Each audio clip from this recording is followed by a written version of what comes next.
Hey everyone, and welcome to another explainer from our Quick Country Histories playlist. Today, we're diving into the incredible story of Qatar. So, the entire history of Qatar really boils down to one massive question. How did this remote desert peninsula, a place that was on the sidelines of great empires for centuries, Suddenly become one of the most powerful and, let's be honest, wealthiest nations on Earth? It's an amazing story. It's got everything: pearls, pirates, petroleum, and a whole lot of politics. To really get a handle on this incredible journey, we're going to break it down into 5 key moments. We'll start way back in ancient times, then jump into a wild period of competing powers. After that, we'll see how the state of Qatar was actually formed, look at the insane transformation that came with oil, and finish up with its role today as a major global player. All right, let's jump in. Okay, so first stop, an ancient crossroads.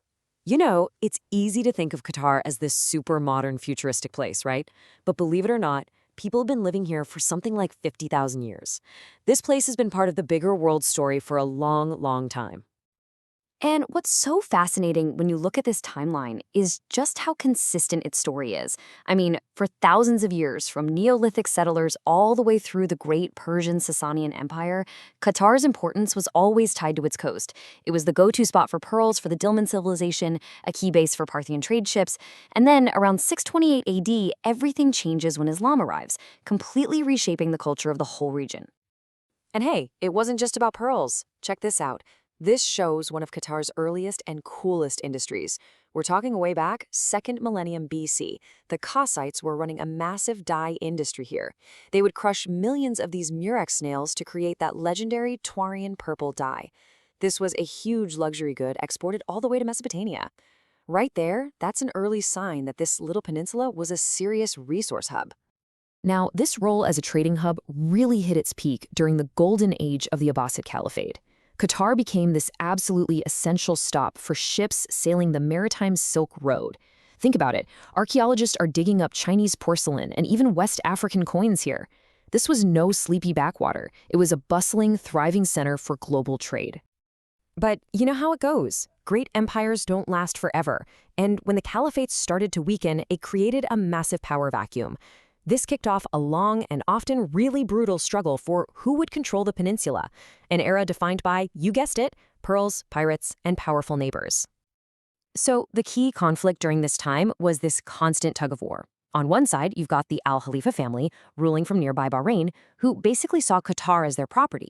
But on the other side, you have the rising power of the Wahhabis coming from the mainland, a really influential Islamic reform movement, and they saw Qatar as their strategic front door to the Gulf. For decades, the peninsula was just caught right in the middle. And this whole struggle came to a head in the Qatari-Bahraini War. This quote, wow, it's from a British record at the time, and it just captures the sheer devastation. A combined force from Bahrain and Abu Dhabi just sacked Qatar's main towns. We're talking about 1,000 people killed, dozens of ships destroyed. This conflict literally almost wiped Qatar off the map entirely. But it's often out of that kind of total destruction that something new can be born. This period of absolute devastation actually created the perfect conditions for a modern Qatari state to rise from the ashes, led by one family, the Al Thanis. And this right here is the turning point. The British, who mostly just wanted stability for their trade routes, stepped in.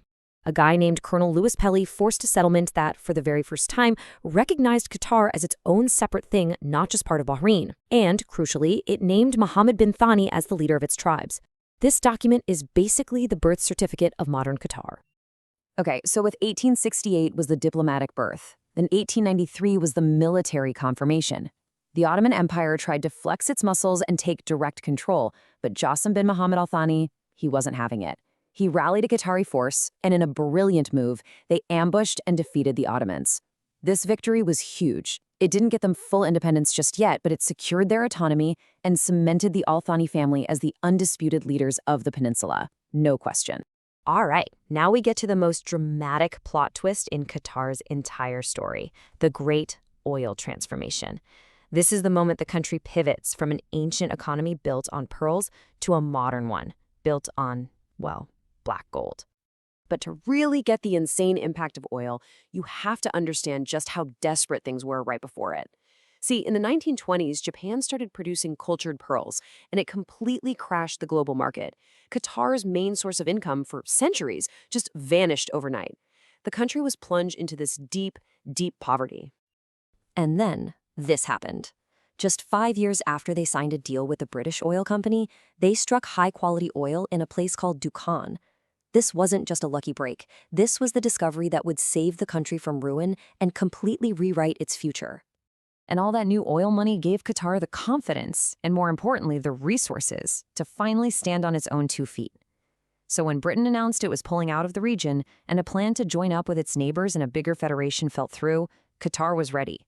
On September 3rd, 1971, it declared its full independence.